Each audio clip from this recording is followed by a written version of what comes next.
Blood seeped through Hazel Zimmerman's fingers as she pressed the cloth against her side, each breath a sharp stab of pain. The raging waters of the Gallatin River had nearly claimed her life, but the current had decided to surrender her battered body to the rocky shore outside Bozeman, Montana Territory, 1876. She crawled forward, darkness creeping into the edges of her vision, the distant silhouette of a rider, her last hope before consciousness slipped away. Lucas Keller spotted the crumpled form by the riverbank, his keen eyes trained by years on the frontier to notice anything out of place. He urged his Palomino stallion closer, dismounting in one fluid motion when he recognized the shape as human. The spring thaw had made the Gallatin treacherous, swollen with snowmelt, and it wasn't uncommon for travelers to underestimate its power. "Hello," he called, approaching cautiously with one hand hovering near his holster. Life in Montana Territory had taught him caution. When the figure didn't stir, he quickened his pace. It was a woman. Her skin was pale as moonlight, dark hair plastered to her face, and her simple dress torn and bloodied. Lucas knelt beside her, pressing 2 fingers to her neck, relieved to find a pulse, however faint. "Madam, can you hear me?" he asked, gently turning her over. Her eyelids fluttered briefly, revealing eyes the color of summer sage before closing again. The makeshift bandage at her side had soaked through with blood, and Lucas could see the jagged wound beneath, not from the river, but from a blade. Someone had tried to kill her. Lucas removed his sheepskin coat and wrapped it around her shivering form. He lifted her onto his horse with practiced ease, mounting behind her and cradling her limp body against his chest. "Hold on," he murmured, though he wasn't sure she could hear him. "Town's not far." As they rode, he felt her stir slightly, a soft moan escaping her lips. "Hurts," she whispered. "I know," he said, urging his horse to a faster pace. "We'll get you fixed up." Her hand weakly grasped his arm. "My heart." Lucas frowned, concerned about internal injuries. "What about your heart, madam?" "Separated," she managed before slipping back into unconsciousness. Lucas didn't understand her meaning, but the urgency was clear. He spurred his horse toward Bozeman, the woman's blood seeping through his shirt as he held her close. "We heal," he promised quietly, the wind carrying his words across the Montana plains. "Whatever's broken, we heal." The town of Bozeman greeted Lucas with its familiar bustle, though heads turned as he rode down Main Street with the unconscious woman in his arms. The town had grown considerably since its founding just over a decade ago, the promise of gold and the Northern Pacific Railroad bringing settlers from all corners. "Doc Wilson," Lucas called as he reached the physician's modest house at the edge of town. "Need you urgently." The door swung open to reveal Abram Wilson, his silver hair disheveled and spectacles perched precariously on his nose. The doctor's eyes widened at the sight before him. "Bring her in," he ordered, holding the door wider. "What happened?" "Found her by the Gallatin," Lucas explained, carrying the woman inside and laying her on the examination table. "Looks like someone cut her with a knife or something similar. She's lost a lot of blood, doctor." Wilson moved with surprising agility for a man in his 60s, gathering supplies and cutting away the woman's sodden dress to expose the wound. "This wasn't an accident," he muttered, inspecting the gash.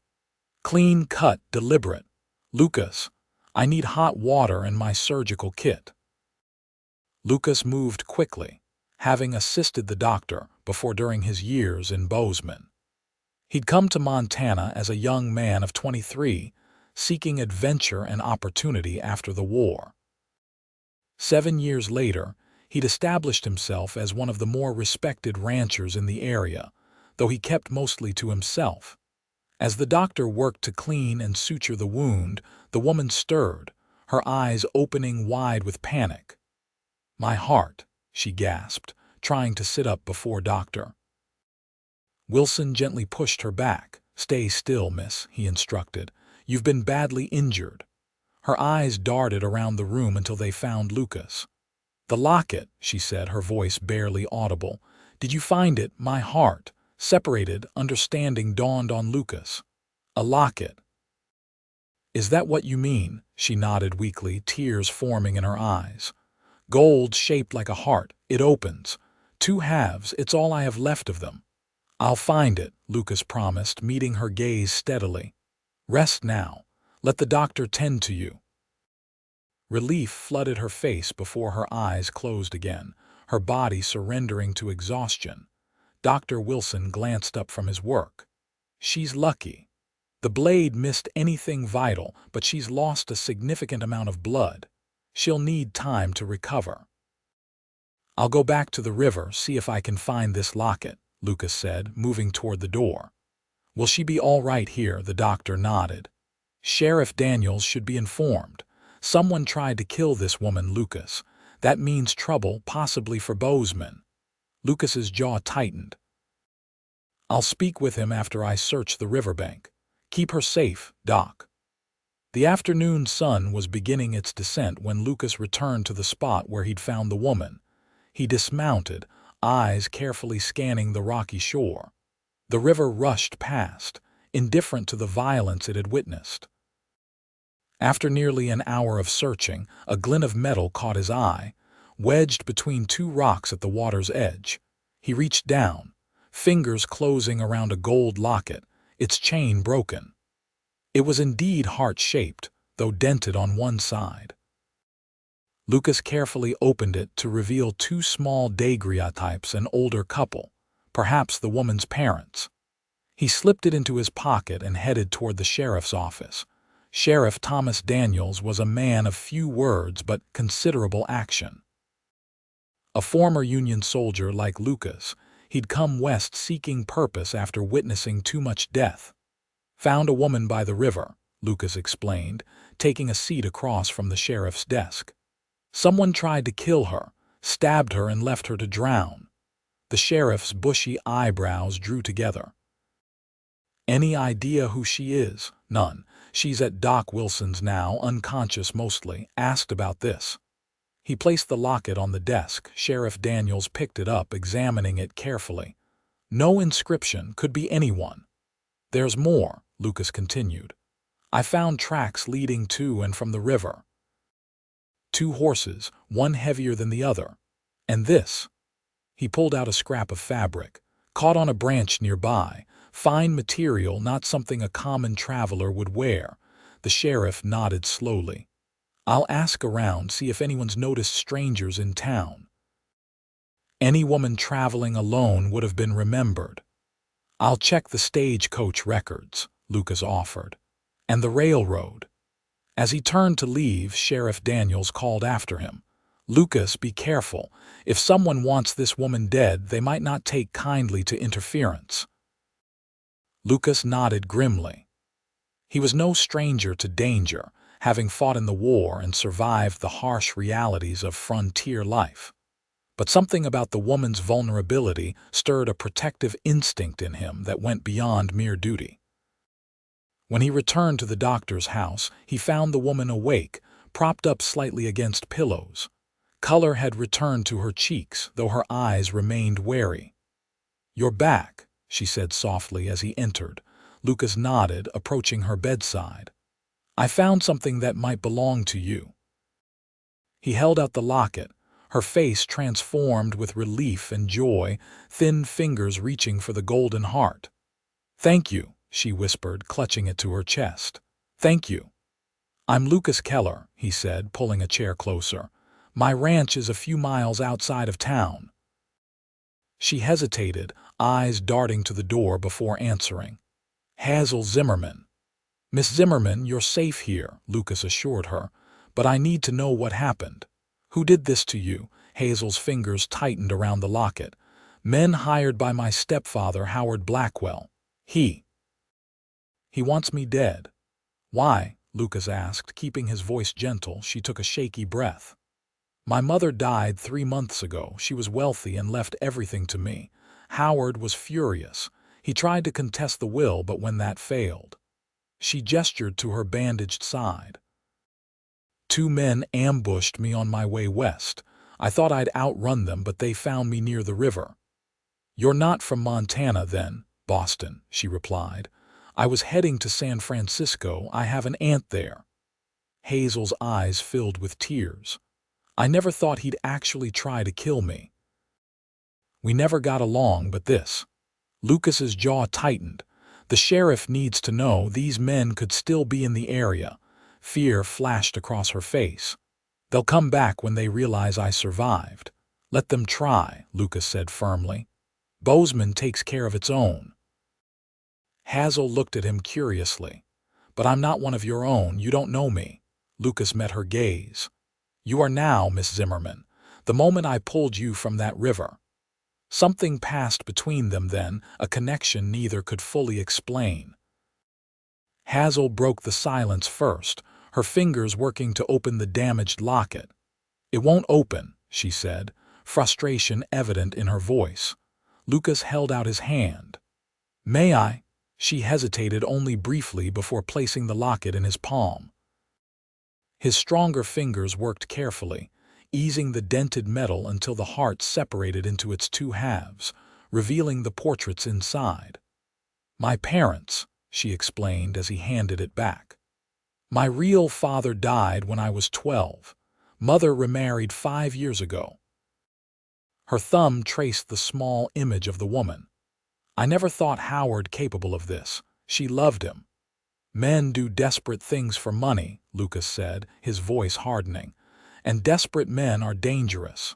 Dr. Wilson entered then, carrying a tray with soup and tea. Good to see you awake, Miss Zimmerman. You need to eat to regain your strength. As the doctor checked her bandages, Lucas stood. I'll speak with Sheriff Daniels and return tomorrow. Try to rest. Hazel caught his hand, her touch surprisingly strong.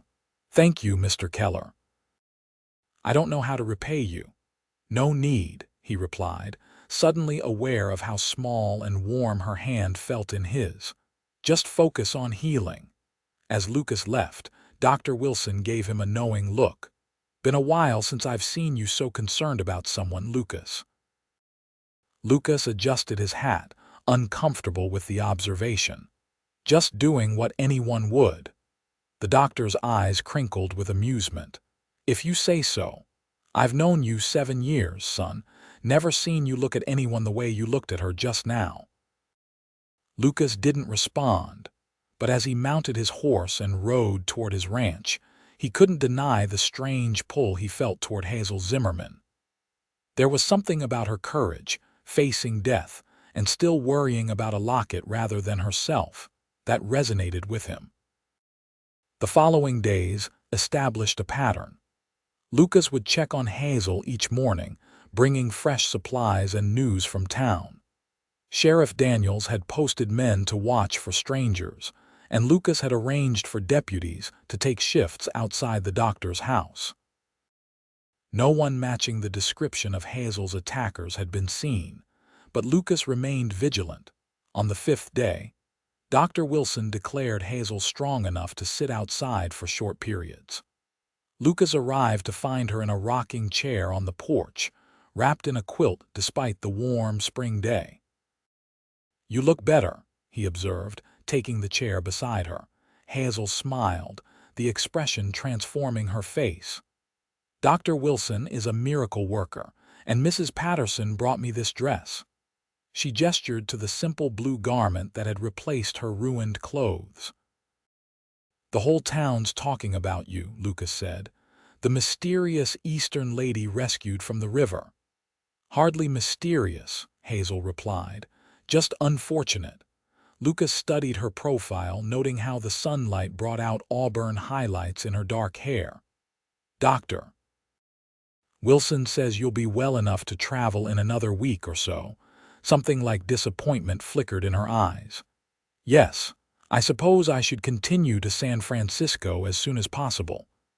Is that what you want? Lucas asked before he could stop himself.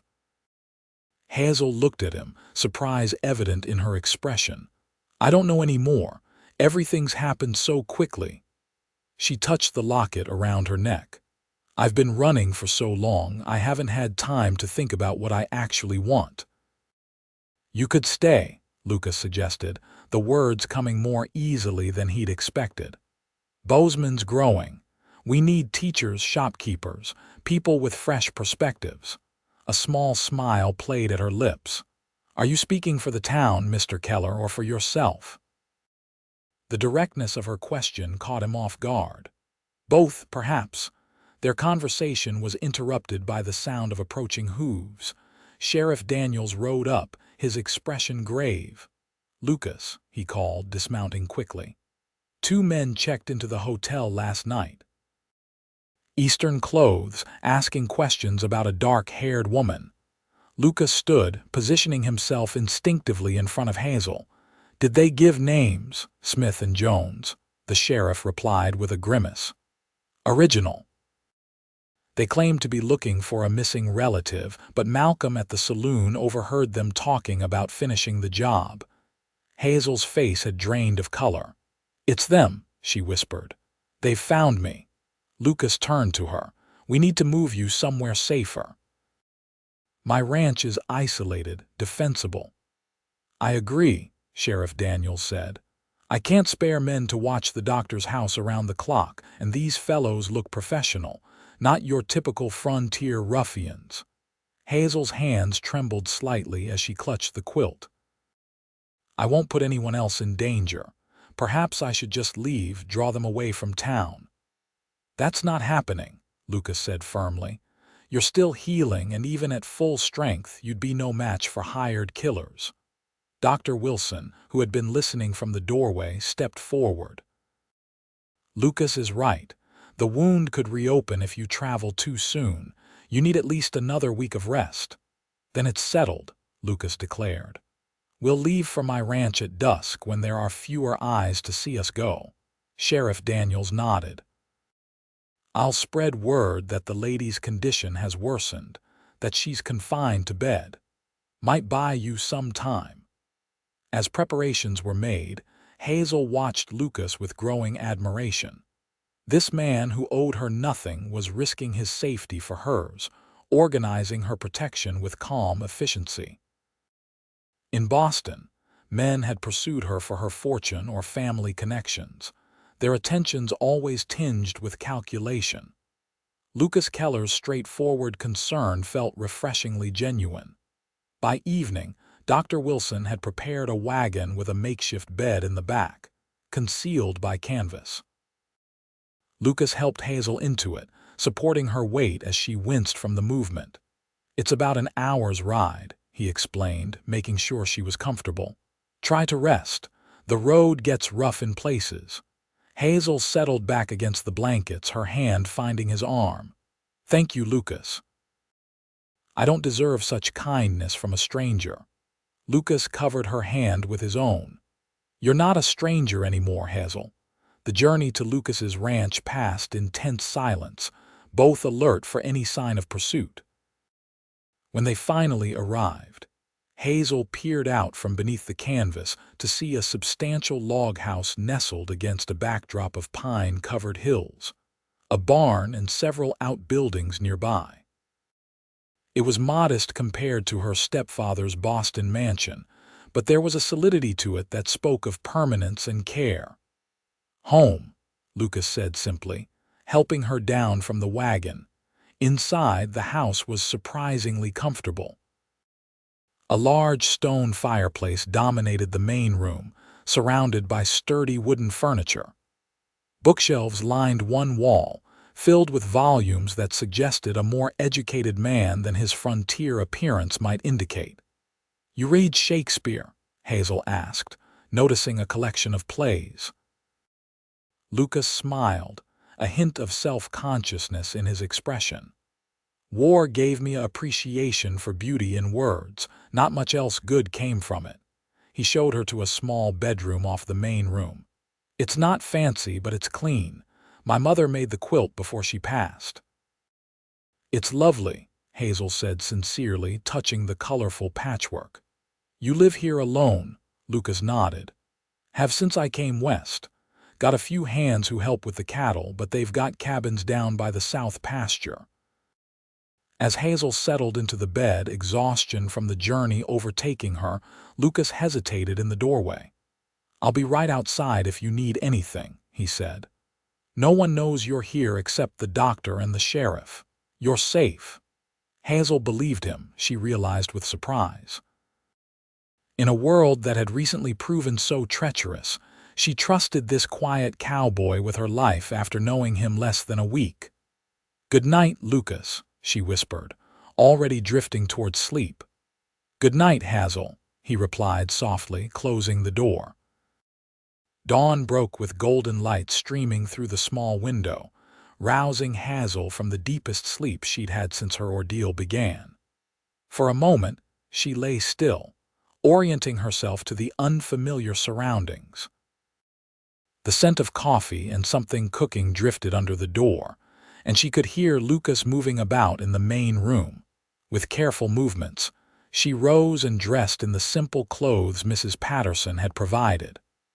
Her side still ached, but the sharp pain had dulled to a manageable throb. When she emerged from the bedroom, she found Lucas at the stove, his back to her as he tended a pan of frying bacon. Good morning, she said. He turned, a smile warming his features. You're up. How are you feeling? Better, she admitted. That bed is more comfortable than it looks. Glad to hear it. Breakfast is almost ready. Nothing fancy, but it'll keep you going. They ate at the small table by the window, sunlight illuminating the dust motes dancing between them. Hazel found herself studying Lucas when he wasn't looking the way the sun brought out golden highlights in his brown hair, the lines around his eyes that spoke of years squinting against the Montana sun, the careful way his strong hands handled the delicate china cup. What made you come west? She asked, breaking the companionable silence. Lucas seemed surprised by the question. After the war, nothing felt right back home in Pennsylvania. Too many ghosts. He took a sip of coffee.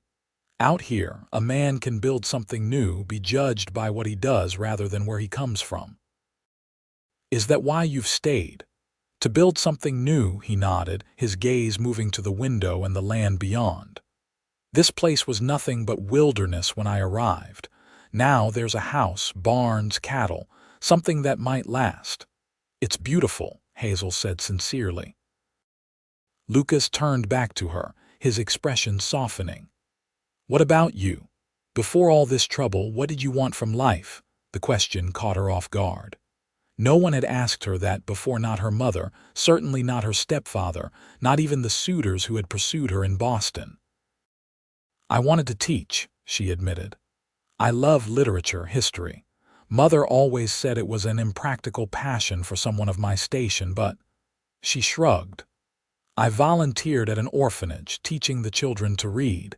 It was the only time I felt truly useful. Bozeman needs a proper school, Lucas remarked.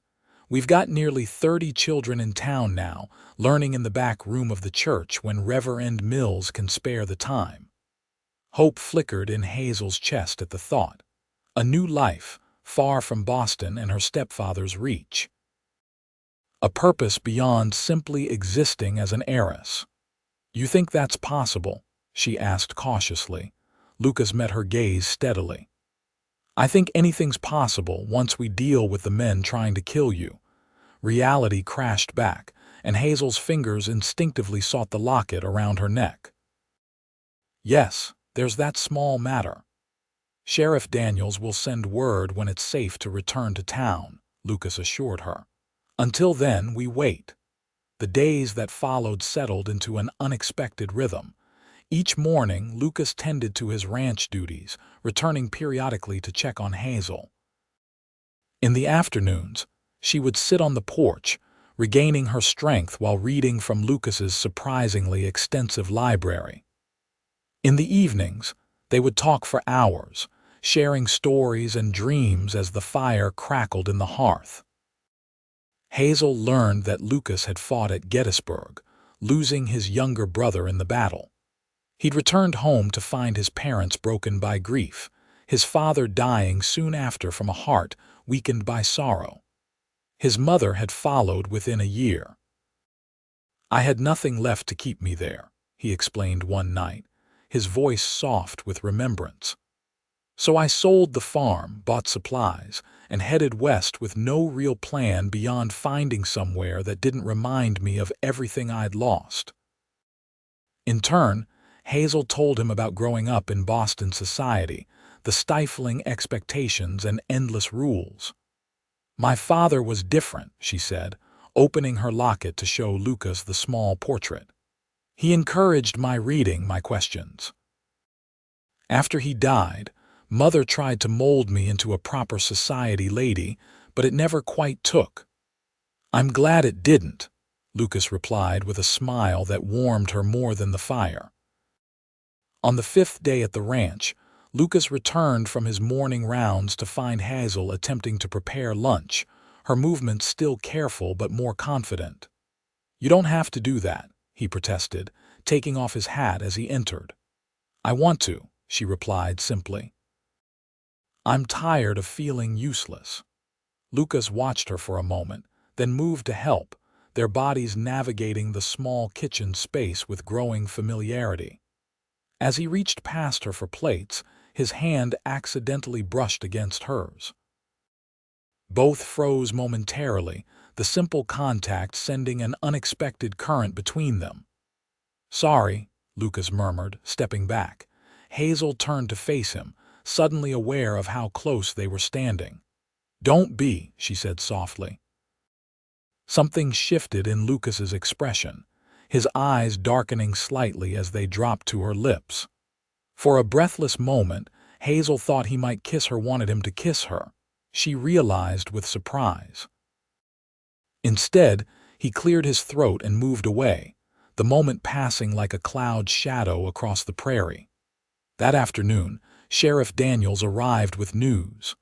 Lucas was outside repairing a fence when the sheriff's horse appeared on the horizon.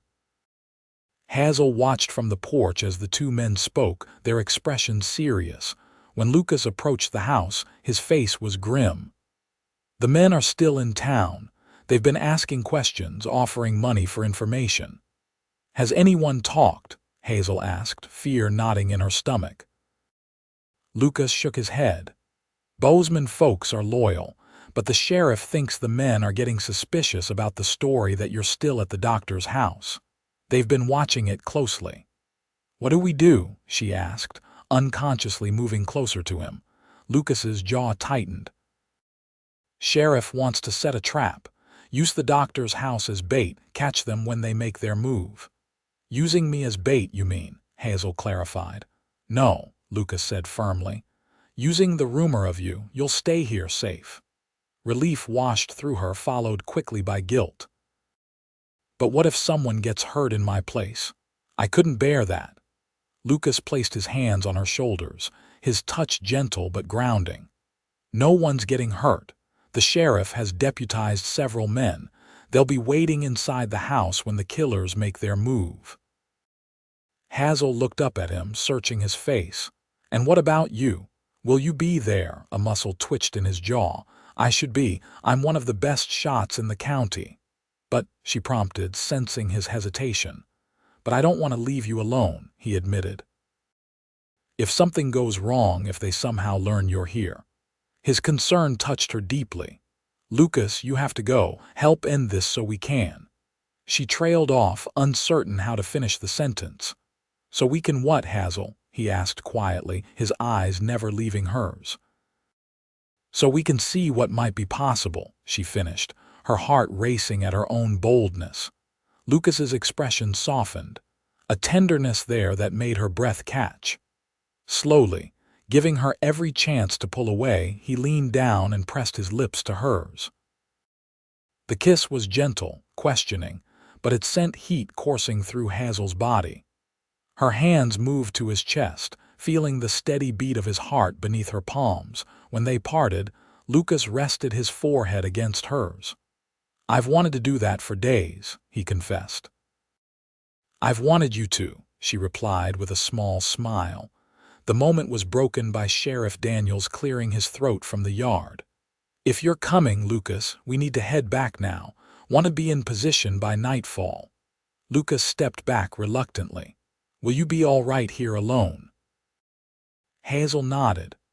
"I'll bar the doors and windows, and I can shoot, you know. Father taught me when I was 14. Mother was scandalized." A smile tugged at Lucas's lips. "There's a rifle above the fireplace. It's loaded. Go," she urged him. "End this so we can begin." The simple truth of her words seemed to strengthen his resolve. With a nod, he turned and strode to where his horse waited. Before mounting, he looked back at her one last time. "I'll return by morning," he promised. "Wait for me." "I will," she replied, watching as he rode away with the sheriff, her heart both lighter and heavier than before. Night fell slowly, the house growing darker and quieter with each passing hour. Hazel moved through the rooms, checking locks and windows, the rifle a constant companion.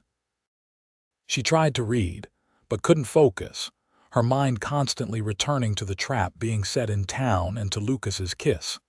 It was near midnight when she heard the soft crunch of footsteps outside the house.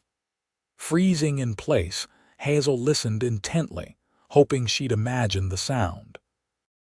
Then it came again, more distinct this time, followed by the quiet murmur of voices. Fear clutched at her throat as realization dawned. The trap in town had been anticipated. Somehow, the killers had discovered her true location. Moving silently, Hazel took up the rifle and positioned herself behind the heavy oak table, which she'd overturned to create a barrier. Her hands were steady as she aimed at the door, remembering her father's lessons from long ago. The handle turned slowly, testing the lock. When it didn't yield, there was a moment of silence before a tremendous crash as someone threw their weight against the wood. The door held, but Hazel knew it wouldn't for long against determined assault. After 2 more crashes, the door frame splintered, and 2 men burst into the house. Even in the dim light, Hazel recognized them from the river attack, one tall and thin, the other stockier with a scar across his cheek. Come out, Miss Zimmerman," the taller one called, his Boston accent incongruous in the Montana ranch house. "Your stepfather sends his regards. And his promise to make your death quick if you cooperate," added the other with a chuckle. Hazel steadied her breathing, sighting down the rifle barrel at the closer man. "My stepfather will have to be disappointed," she called, her voice stronger than she felt. The men turned toward her voice, raising their pistols. "There you are," the scarred man said.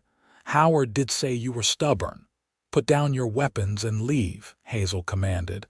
"I don't want to shoot you, but I will." The men exchanged amused glances. "A society lady with a rifle," the taller one mocked. "I'm trembling." They started forward and Hazel fired. The shot was deafening in the confined space, the kickback painful against her shoulder, but her aim was true. The scarred man fell with a cry, clutching his leg. The taller man dove for cover, returning fire. Bullets splintered the table in front of Hazel, forcing her to duck down. She worked the lever to chamber another round, her heart pounding so loudly she was sure they could hear it. "You'll pay for that, you little bitch," the wounded man snarled, dragging himself behind a chair. Hazel risked a glance over the table, trying to locate the taller assailant. A movement to her right caught her eye. Too late, he had circled around and now stood less than 10 feet away, his pistol aimed directly at her. "End of the line, Miss Zimmerman," he said coldly. "Howard will be pleased to hear you died fighting. Makes the story more believable when we tell the local law it was self-defense." Hazel raised her rifle, knowing she was too slow, that his bullet would find her first. She thought of Lucas, of the possibilities that would never be realized, and felt a strange calmness descend. The shot that rang out didn't come from the assassin's gun. Instead, the man jerked backward, a look of surprise crossing his features before he crumpled to the floor. In the doorway stood Lucas, his revolver still raised, smoke curling from the barrel. "Lucas!" Hazel cried, relief flooding through her. The wounded man on the floor raised his pistol toward Lucas, but Hazel was ready. Her second shot found its mark, and the man collapsed, motionless. Silence fell, broken only by the ringing in Hazel's ears and her rapid breathing. Lucas crossed the room in quick strides, his eyes scanning her for injuries. "Are you hurt?" he demanded, helping her to her feet. She shook her head, suddenly trembling as the fear she'd suppressed came rushing back. "How did you know?" "Sheriff got a telegram from the U.S. Marshal in Denver," Lucas explained, his arm steady around her waist. "Your stepfather has connections to the railroad. They intercepted a message meant for his hired men, warning them about the trap in town and giving them your location here." Hazel leaned against him, her strength ebbing now that danger had passed. "Howard must have people watching in Bozeman, someone who saw us leave town." Lucas guided her to a chair, his hands gentle despite the tension in his face. "It's over now. The taller one is dead. This one needs a doctor, but he'll live to stand trial, and to testify against your stepfather." It was only then that Hazel truly understood she was safe. After months of running, of looking over her shoulder, she was finally free from Howard's reach. The realization brought unexpected tears to her eyes. "Hey," Lucas said softly, kneeling before her, "it's all right. You're safe now. I know," she managed through tears. "That's why I'm crying." A small smile touched his lips as he reached up to brush a tear from her cheek. "You were brave. Not many could have faced down two killers like that." "I was terrified," she admitted, "but I kept thinking about what you said by the river. We heal. I wanted the chance to heal, to build something new, with you if you'll have me." Lucas's eyes softened, his hand cupping her face. "I'd like nothing more," he said, his voice rough with emotion. "When I rode away today, all I could think about was getting back to you, not just to protect you, but because in less than 2 weeks, you've become the most important person in my life." Hazel covered his hand with hers. "I feel the same way. It's fast and probably foolish, but not foolish," he interrupted gently. "Some things don't need years to know they're right." This time when he kissed her, there was no hesitation, only certainty and promise. Hazel responded with equal fervor, her arms winding around his neck, drawing him closer. They were interrupted by the arrival of Sheriff Daniels and his deputies, alerted by the gunshots. The wounded assassin was taken into custody, his injuries treated before he was transported to the Bozeman jail. The body of his companion was removed, and statements were taken from both Lucas and Hazel. "The U.S. Marshal is sending men to Boston to arrest Howard Blackwell," the sheriff informed them as dawn broke. The testimony of his hired gun, plus the evidence in the intercepted telegrams, should be enough to see him hang. Hazel felt no joy at the news, only relief that the nightmare was ending. "What happens now?" she asked. "Now," the sheriff said with a hint of a smile, "you live your life, Miss Zimmerman, without looking over your shoulder." After the lawman departed, Lucas and Hazel sat together on the porch, watching the sun rise over the Montana landscape. His arm was around her shoulders, her head resting against him, both exhausted but too wired to sleep. "I meant what I said," Hazel murmured after a comfortable silence, "about building something new here, with you." Lucas turned to look at her, his expression serious. "I want that too, Hazel. But are you sure? This life is different from what you've known. It's hard sometimes, isolated." "I've never been more sure of anything," she replied honestly. "Boston hasn't felt like home since my father died. Here, even amid all this danger, I felt more alive, more myself than ever before. A slow smile spread across Lucas's face. Bozeman still needs that teacher. And I still need a purpose, she replied, returning his smile. Lucas stood, drawing her up with him. Taking both her hands in his, he looked into her eyes with an intensity that made her breath catch. Hazel Zimmerman, I know this is fast, but life out here has taught me not to waste time when something matters. I'm asking you to stay, not just in Bozeman, but here with me. As my wife, if you'll have me. Joy bloomed in Hazel's chest, bright and overwhelming. Yes, she said simply. Yes, I'll have you, Lucas Keller. His smile was brighter than the rising sun as he lifted her off her feet in an embrace that promised healing, home, and a future neither had dared imagine before a fateful day by the Gallatin River.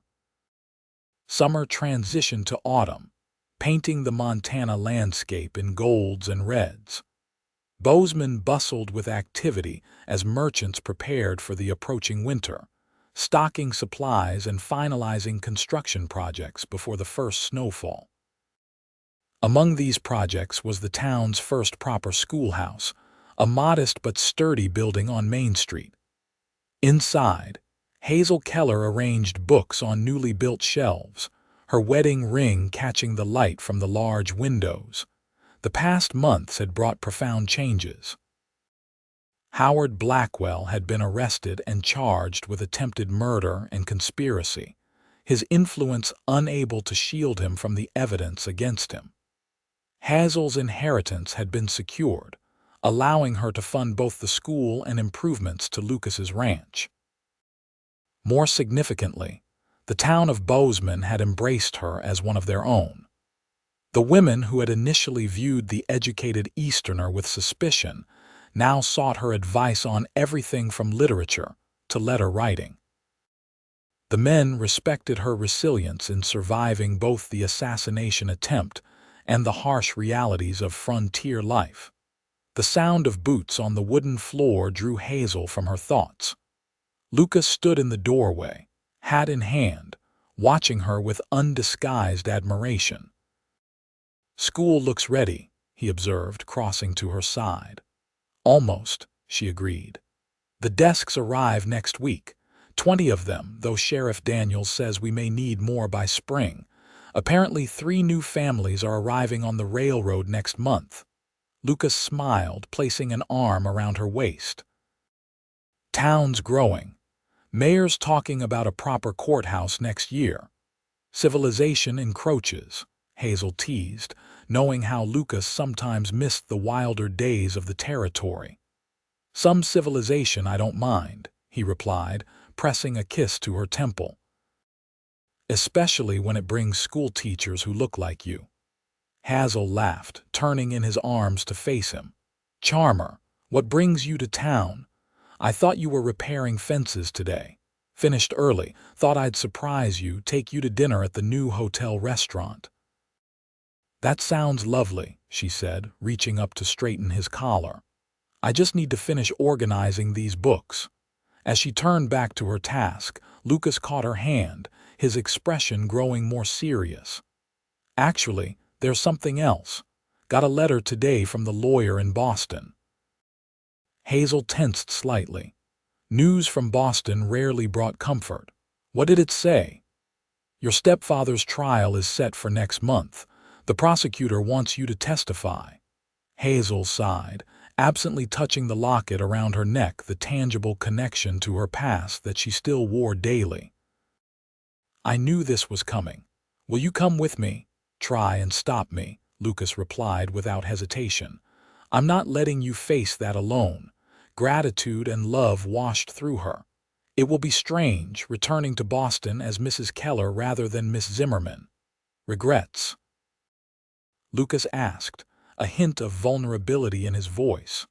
"None," she assured him firmly. "Though I admit I'm nervous about facing Howard again. Even from a prison cell, he has a way of making me feel small." Lucas's expression hardened. "You're not the same woman who fled Boston, Hazel." You've faced down killers and blizzards since then. Built a life and a school. He can't diminish you anymore." Hazel leaned into him, drawing strength from his solid presence. "You're right. And once the trial is over, I can truly close that chapter of my life." "And focus on the next chapter," Lucas agreed, his hand moving to rest lightly on her stomach. "All three of us." The gesture brought a smile to Hazel's lips. They had only confirmed her pregnancy the previous week, the town doctor's pronouncement filling them both with nervous excitement. "Doctor Wilson says April," she murmured, covering his hand with hers. "Spring baby." "Perfect timing," Lucas replied, eyes crinkling. "After winter, when everything comes back to life." "When things heal," Hazel added softly, remembering his words by the river that had become something of a personal philosophy for them both. The journey to Boston was long but not unpleasant. The newly completed railroad lines made travel considerably more comfortable than Hazel's westward journey had been, and Lucas's steady presence beside her eased the growing anxiety as they approached her former home. Boston in November was cold and gray, the familiar streets both changed and unchanged in the year since she'd fled. The carriage took them to a respectable hotel, not the opulent establishment Hazel would have frequented in her previous life, but comfortable and discreet. "Different from Montana," Lucas observed as they settled into their room, his gaze taking in the formal furnishings and busy street below. "A different world," Hazel agreed, unpacking the simple but elegant dresses she'd had made for their visit. "One I'm not sure I belong to anymore." The following morning, they met with the prosecutor, a serious man named Franklin Harrington, who outlined what would be expected of Hazel's testimony. "Mr. Blackwell's attorneys will try to discredit you," he warned. "They'll suggest you fabricated the assassination attempt to gain sympathy and secure your inheritance. They may even imply romantic entanglements with unsavory characters." Lucas's jaw tightened, but Hazel placed a calming hand on his arm. "I understand, Mr. Harrington. I'm prepared." The prosecutor nodded approvingly. "Good. The surviving assassin's testimony is damning, but your first-hand account of the events leading to your flight west will be crucial." "Will I have to see Howard face to face?" Hazel asked, the question that had been weighing on her. "Yes. But he will be restrained and guarded at all times." The trial began 2 days later in a crowded courthouse. Hazel sat beside Lucas in the gallery, conscious of the whispers and stares from Boston society members who had come to witness the downfall of Howard Blackwell, and perhaps, she thought cynically, to see what had become of the Zimmerman heiress who had scandalized them by disappearing. When Howard was led in, Hazel felt Lucas tense beside her. Her stepfather looked smaller than she remembered, his once immaculate appearance diminished by months in jail. Yet when his eyes found hers across the courtroom, the hatred in them was unmistakable. "That's him," Lucas whispered. Hazel nodded, her hand instinctively seeking the comfort of her locket. The trial proceeded methodically. The prosecutor presented evidence of Howard's financial difficulties after Hazel's mother changed her will, the intercepted telegrams to the hired killers, and the testimony of the captured assassin, who had agreed to cooperate in exchange for avoiding the gallows. When Hazel was called to testify, she walked to the witness stand with her head high, aware of the scrutiny from every corner of the room. Lucas's encouraging nod gave her strength as she took the oath.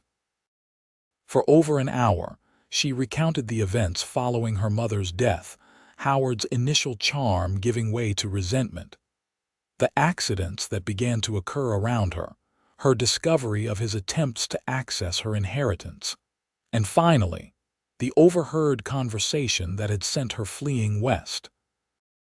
"And what happened when you reached Montana territory?" the prosecutor asked. "I was followed," Hazel replied steadily. 2 men ambushed me near the Gallatin River. One held me while the other stabbed me and pushed me into the water. They left me for dead. And how did you survive this attack? I managed to stay afloat long enough for the current to carry me to a shallower area. A local rancher found me unconscious on the riverbank and brought me to the town doctor. This rancher, the prosecutor continued, would that be your current husband, Lucas Keller? Yes, Hazel confirmed, unable to keep a small smile from her lips as she glanced at Lucas. We married 4 months ago. During cross-examination, Howard's lawyer attempted to paint Hazel as unstable and opportunistic, suggesting she had invented the murder plot to gain sympathy and secure her fortune. Is it not convenient, Mrs. Keller, that you claim attempted murder just as your stepfather was challenging your mother's will?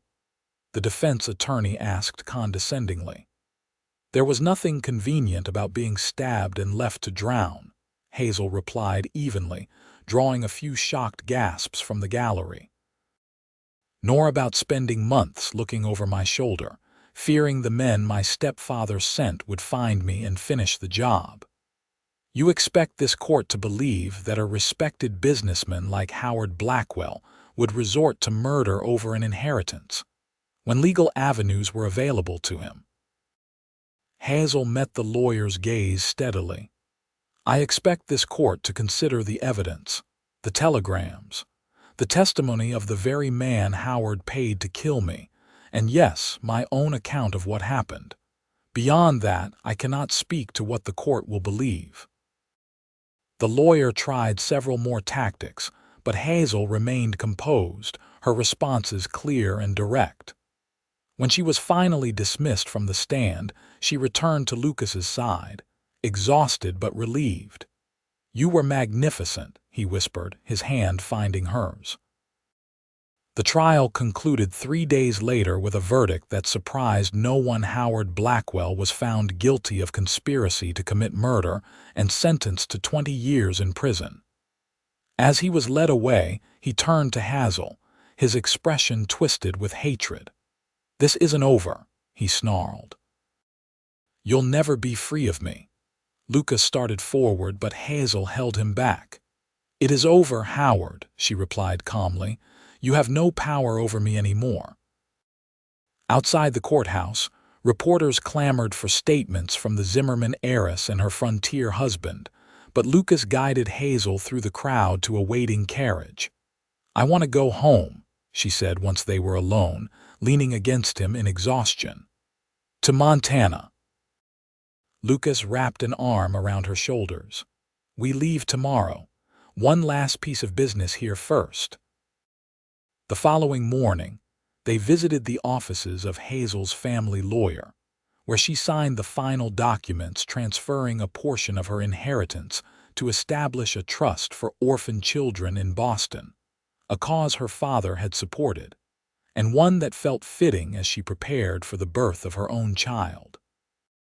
Your father would be proud, the elderly lawyer told her as he witnessed her signature, as would your mother, despite everything. Hazel touched her locket. I hope so. I'm trying to honor their memory in my own way. As they left the lawyer's office, Hazel paused on the busy Boston street, looking around at the city that had once defined her. Ready to say goodbye?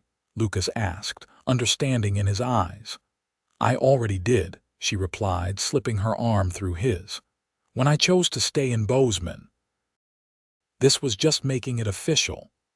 The journey back to Montana felt like returning to reality after a strange dream.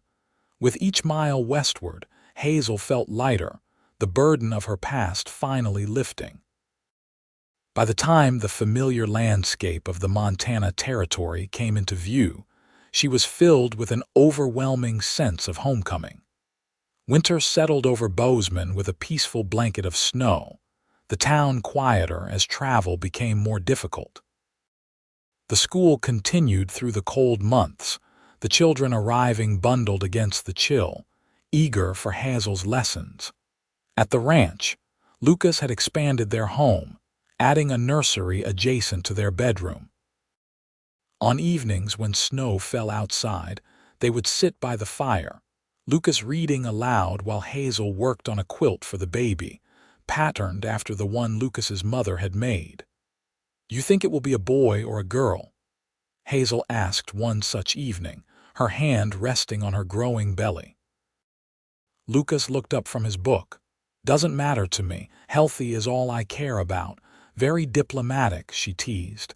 "But if you had to choose," he considered for a moment. "A girl," he admitted, "with her mother's spirit and intelligence." "And her father's strength and kindness," Hazel added, touched by his answer. Lucas set aside his book and moved to sit beside her on the sofa, his hand joining hers over their unborn child. "I never imagined this life, you know. After the war, I thought I'd live out my days alone on this ranch, just me and the cattle and the mountains." "Are you disappointed?" Hazel asked, though she knew the answer. "Every day I wake up beside you is the best day of my life," he replied simply. "Even the hard ones." Hazel leaned against him, content in a way she'd never thought possible. "Who would have thought a near-death experience would lead to such happiness?" "I knew," Lucas said, his voice low and certain. "The moment I pulled you from that river, something told me you were going to change everything." Spring arrived in a rush of green, the snow melting to reveal new life emerging across the landscape. Hazel's time grew near, her classes taken over by a young woman who had trained as a teacher back east before following her brother to Montana. On a clear April morning, as dawn broke over the mountains, Hazel woke to the first pains of labor. By midday, Dr. Wilson had been summoned, and by evening, Lucas Keller held his newborn son in trembling hands, awe written across his features. "He's perfect," he whispered, carefully passing the swaddled infant to Hazel. 10 fingers, 10 toes, and a set of lungs that'll scare the cattle." Hazel laughed weakly, exhausted but overwhelmed with joy as she cradled their child. "Hello, William," she murmured, using the name they'd chosen to honor Lucas's brother who had fallen at Gettysburg. As Lucas sat beside them on the bed, his arm protectively around Hazel, she felt the familiar weight of her locket against her skin. Reaching up with her free hand, she opened it to show the tiny portraits to their son. "Your grandparents," she explained softly. "They would have loved you so much." Lucas watched her, his expression tender. "Does it still hurt?" he asked. Thinking of them, Hazel considered the question. "Yes," she admitted, "but differently now. Like a wound that's scarred over. It's part of me, but it doesn't pain me the way it once did." "We heal," Lucas said, echoing the words he'd spoken by the river nearly a year earlier. "We do," Hazel agreed, looking from her husband to their son. "And we build something new from what remains." 2 years later, on a warm summer afternoon, Hazel sat on the porch of their expanded ranch house, watching Lucas teach little William to ride his first pony in the fenced yard. Their second child, a daughter they'd named Catherine, slept in the cradle beside her, her tiny fist curled around Hazel's finger. Bozeman had grown considerably, now boasting a proper courthouse, a bank, and several new businesses. The school had expanded as well, requiring 2 teachers to accommodate the growing population of children. Life wasn't always easy. Montana winters remained harsh, and ranch work demanded constant attention. There had been difficult times, a drought the previous summer, a bout of pneumonia that had nearly claimed William during his first winter, the occasional loneliness when Lucas had to travel for cattle business. But through it all, they had faced each challenge together, their bond strengthening with each obstacle overcome. The woman who had been pulled half dead from the river and the cowboy who had saved her had built a life neither could have imagined before fate brought them together. As Lucas lifted a laughing William from the pony and turned toward the house, his eyes meeting Hazel's across the yard, She felt the familiar warmth that his gaze still kindled within her. Her hand moved to the locket she continued to wear daily, no longer a reminder of what she had lost, but of the journey that had brought her home. "Mama," William called, running toward her with the boundless energy of a 2-year-old. "I rode the pony." "I saw, my brave boy," she replied, opening her free arm to receive his enthusiastic embrace. Lucas followed more slowly, his smile containing all the love and contentment that had grown between them since that fateful day by the Gallatin River. As he joined his family on the porch, he pressed a kiss to Hazel's forehead, then to his daughter's downy head. "Happy?" he asked simply. Hazel looked up at him, at the man who had not only saved her life but had shown her what living truly meant. "Completely," she replied. And it was the truest thing she had ever said. The golden Montana sunset bathed them in warm light as they sat together, a family forged from danger and chance, held together by choice and love, their hearts no longer separated, but whole and healing still.